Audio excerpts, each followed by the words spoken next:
Les rencontres de l'heure. Lieu de rencontre où les idées se bousculent. Où la libre expression et la confrontation d'opinions secouent les conventions. Des rencontres où la discussion procure des solutions. Des rencontres où la diversité de positions enrichit la compréhension. Les rencontres de l'heure. C'était jour de rentrée parlementaire à Québec. Première journée, première distraction. Yasmine, Marc-André, bonjour à vous deux. Allô, Bonjour. Yasmine, ça a été toute la question des fameux cocktails de financement. Est-ce que la CAQ monnaie l'accès aux ministres? Il y a eu d'ailleurs des questions là-dessus, de nouvelles révélations de la part de Québec solidaire. Oui, on a vu Vincent Marissal mettre sur les réseaux sociaux notamment un échange, notamment avec un entrepreneur de la Côte-Nord, qui a été fortement incité à venir parler au ministre de l'Agriculture dans un cocktail à 100 pièces. Hier, ici même, je disais, là, il faut pas exagérer, là. Le problème, c'est que ça, là, c'est 4 députés. Là, à certains moments, on voit qu'ils nous ont même sorti la directrice générale du parti faire une lettre pour dire, là, ils sont dans la légalité, ils sont pas les seuls, puis il va falloir voir les autres partis aussi qui reçoivent les élus.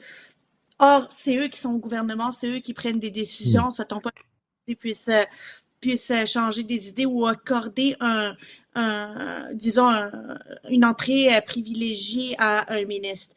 J'ai hâte de voir la suite de ça, j'ai hâte de voir les conclusions de la commissaire à l'éthique, mais c'est sûr que hier, la CAQ a perdu sa première journée. On a beau parler de discipline et de cohérence, les distractions, c'est pas nous qui les choisissons. Quand elles s'imposent, elles s'imposent. Marc-André? Oui, totalement. C'est une rentrée ratée pour la CAQ. Ça arrive au mauvais moment pour eux là, que cet enjeu-là. Surtout, je suis d'accord avec Yasmine, ça s'additionne. Je dis pas non plus là, c'est la fin du monde présentement. Je pense pas que c'est le scandale du siècle. Je veux pas non plus qu'on fasse des liens avec ce qui s'est passé dans le passé avec le financement. Mais c'est sûr que lorsque tu regardes le message là, de Yves Montpetit, député de René Lévesque sur la Côte-Nord, qui envoie ça à l'entrepreneur, puis tu sais, il dit: je sais que nous avons pas toujours fait ce que tu voulais, mais c'est une belle occasion pour parler à un ministre. C'est sûr que l'image est pas là. La perception est pas bonne. Là. Ça paraît très, très mal. Cependant, faut faire attention. Moi, la sortie de Paul Saint-Pierre Plamondon hier, pour nous dire que là, les ministres péquistes n'iront plus jamais dans un cocktail de financement, je trouve ça ridicule. Pourquoi? OK? Là, mais pourquoi? Parce qu'à un moment donné, du financement public s'en prend. Surtout qu'au Québec, les règles, là, comparées à ce qui se fait au fédéral dans d'autres provinces, dans d'autres juridictions, sont très encadrées. C'est 100 $. Faut pas penser qu'un ministre s'en va là. Ça envoie une très mauvaise image. Là. Puis là, pour de la petite joute politique, on est prêt à faire ombrage au rôle de député puis au rôle de ministre. Là. Fait que je comprends le PQ, là, puis je comprends les autres partis, c'est le fun. Mais également, vous avez un devoir là, de protéger votre profession. Là.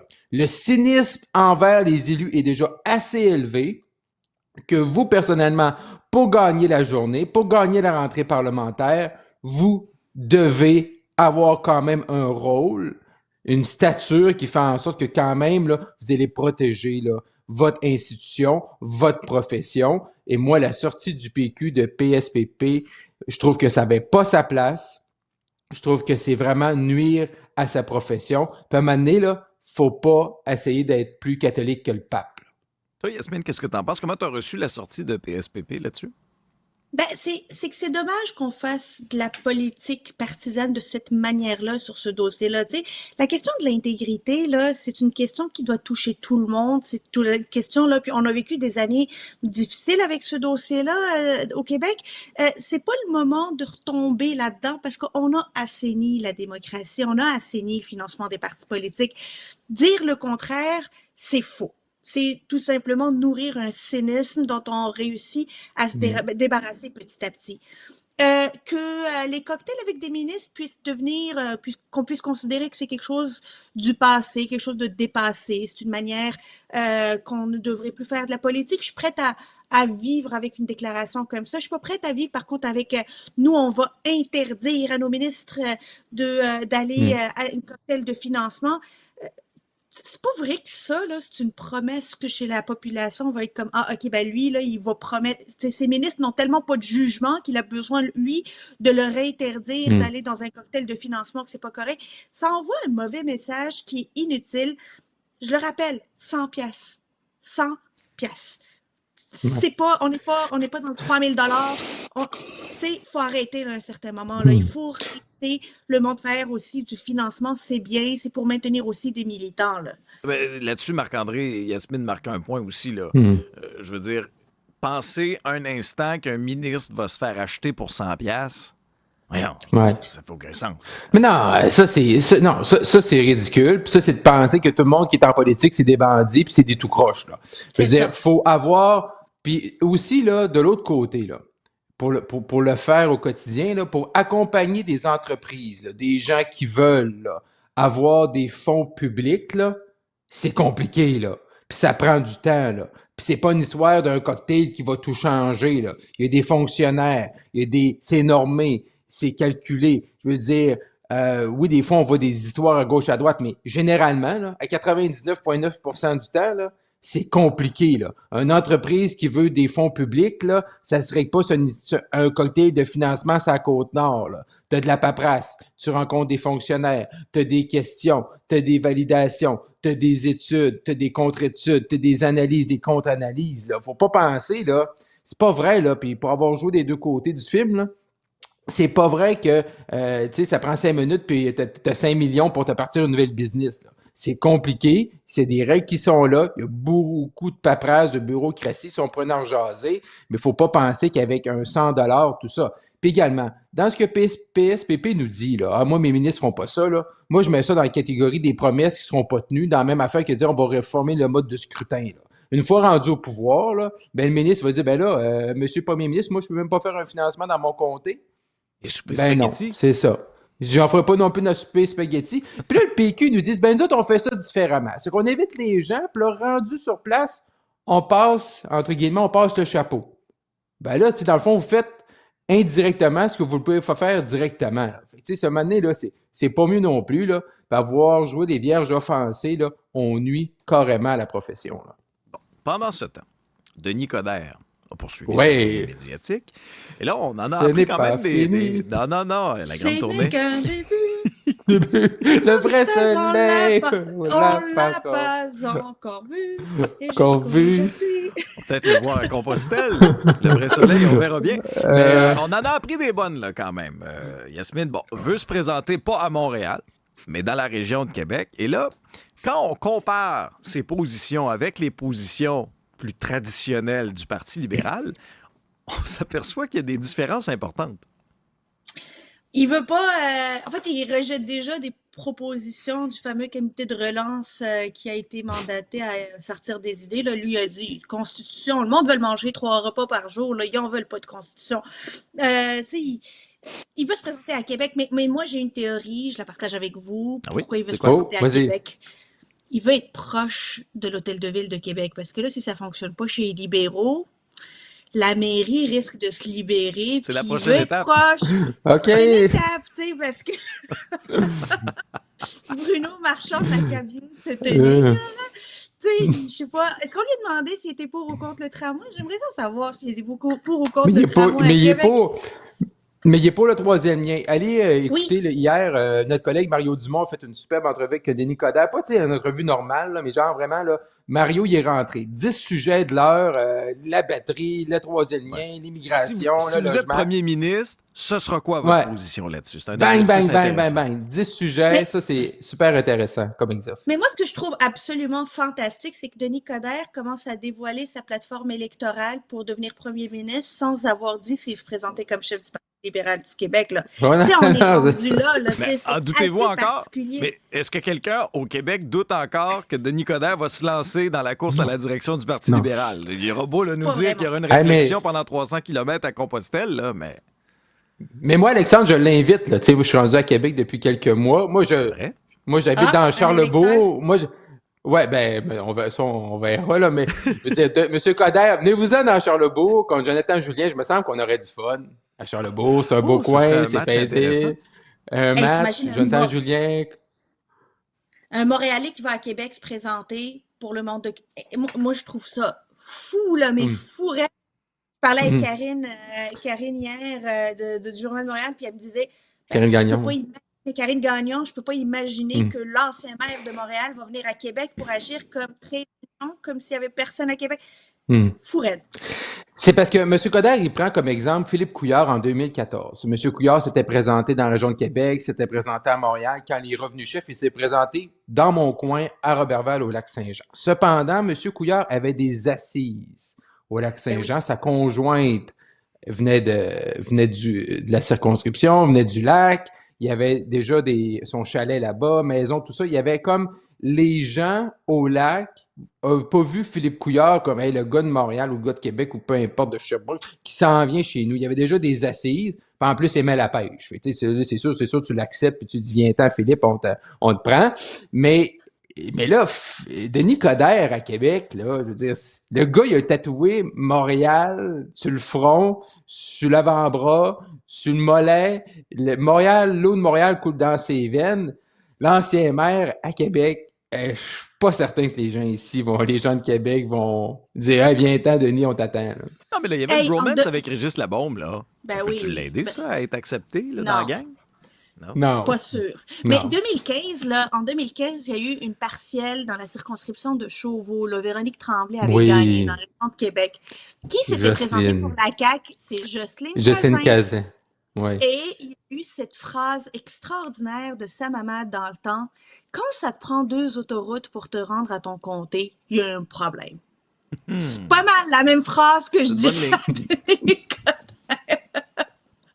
Non, mais c'est un pari audacieux parce que Denis Coderre pourrait facilement choisir une circonscription de Montréal, un Ben oui. bastion libéral, là, qui garantirait un siège, par exemple, à l'Assemblée nationale en vue d'une éventuelle élection. Là.